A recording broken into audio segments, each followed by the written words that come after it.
You know, the Middle East is literally floating on a sea of oil. It's the stuff that built our modern world, right? But what if that incredible blessing is actually a ticking time bomb? Let's get into it. I mean, it sounds completely backward, doesn't it? A region that holds almost half the world's oil is facing a massive economic crisis. How is that even possible? How can some of the richest places on Earth be at risk of going broke? Well, that's the big paradox we're going to unpack today. And listen, this isn't some far-off maybe one-day problem. We're talking soon. The IMF, that's the International Monetary Fund, they dropped this absolute bombshell of a report. It predicted that the Gulf nations' collective wealth, we're talking $2 trillion, could be wiped out, gone, as soon as 2034. I mean, that's barely a decade from now. All right, so here's the plan for this explainer. First, we'll tackle this paradox of plenty. Then, we're going to rewind the clock, way back, to see where this all came from. After that, we'll look at what we're calling the gilded cage of oil. And finally, we'll dive into the high-stakes race for a new future. Okay, let's jump right in with the problem they're facing today. See the region's incredible wealth? It's all tied up in one thing, oil. And for the first time in, 100 years, the rest of the world is actively trying to use less of it. For climate change, for cheaper energy, and that simple fact creates this massive, massive paradox. Yeah, there's actually a name for this. Economists call it the resource curse, and it really is a trap. Think about it. When you have one thing that's super easy and super profitable, it just chokes out everything else. Why bother with risky new industries or innovation? But that leaves your entire economy totally vulnerable when, the world decides it doesn't want your one thing anymore. So to really get why this curse is so powerful in the Middle East, we have to become geologists for a minute. We're going to go back in time, and I mean way back, to see how this region basically won the geological lottery. Okay, so picture this. 250 million years ago, the deserts we see today, they were actually a warm, shallow ocean, just buzzing with life. For millions and millions of years, tiny plankton and algae died and just rained down on the seabed. They got buried deeper and deeper. Then, the Earth's plates started shifting, creating a perfect seal. And for the next 20 million years or so, all that organic gunk was just cooked by the Earth's heat and pressure, turning it into oil and gas. It's basically a four-step recipe, like a pressure cooker. First, all that life had to settle on the ocean floor. Second, it got buried under miles of sediment. Third, it got cooked by the Earth's core. But honestly, the final step was the most important one of all. It had to get trapped. The shifting tectonic plates folded the rock layers just right, creating these perfect dome-like seals that kept all that oil and gas from just leaking away. Yeah, this quote really nails it. It's like nature didn't just create the treasure. It built a perfect secret locker to store it in. And it just so happened to put that locker right there, in the Middle East.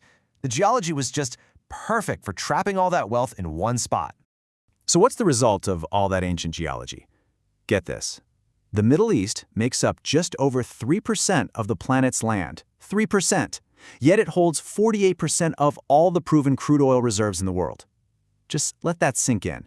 Nearly half the world's oil in this one tiny region. It's absolutely mind-boggling. All right, so let's fast forward back to today. How did that ancient geological gift shape the modern economy? Well, it created what you might call a gilded cage, something that looks amazing from the outside, but is actually a trap. Because here's the thing you have to understand. Not all oil is the same. The crude you find in the Middle East is what they call light and sweet. That's just industry speak for high quality, easy flowing, and cheap to turn into gasoline. Now compare that to, say, Venezuelan oil. That stuff is heavy and sour. It's basically like thick, sticky tar. It's an absolute nightmare to get out of the ground and refine. And that quality difference, it has a huge impact on the price. In Saudi Arabia, pulling 1 barrel of oil from the ground can cost as little as $8. 8. Now look at the US. We're talking nearly $70. Or the UK, over 50. It's not even a fair fight. That is a massive, almost unbeatable cost advantage. And that right there, that's the gilded cage. When your main product is that cheap to produce and that profitable, why on earth would you bother doing anything else? It's just too easy. Take Kuwait, for example. A staggering 95% of the government's entire income comes from oil. 95%. That is the very definition of putting all your eggs in one basket.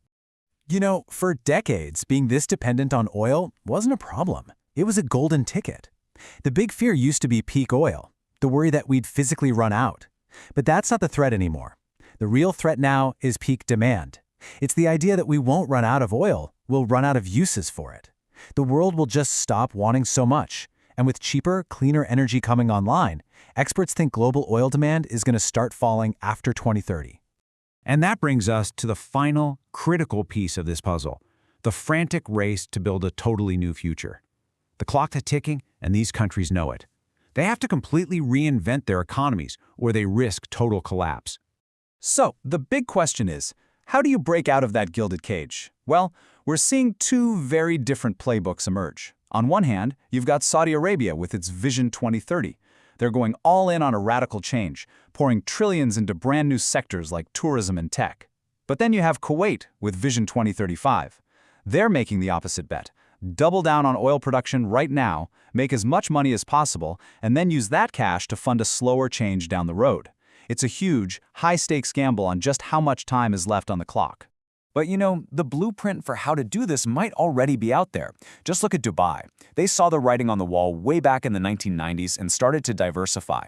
They poured money into becoming a global hotspot for tourism, finance, and tech. And the result? Today, an incredible 95% of Dubai's economy is non-oil. It's living proof that a future beyond oil isn't just a fantasy, it's possible. So it really all boils down to this simple idea. The Stone Age didn't end because they ran out of stones, right? They just found better materials. And the oil age is ending for the exact same reason, not because we're running out of oil, but because we're creating better, cheaper, cleaner alternatives. And that leaves us with a huge, looming question. What happens to the parts of the world that were built from the ground up on that one single resource?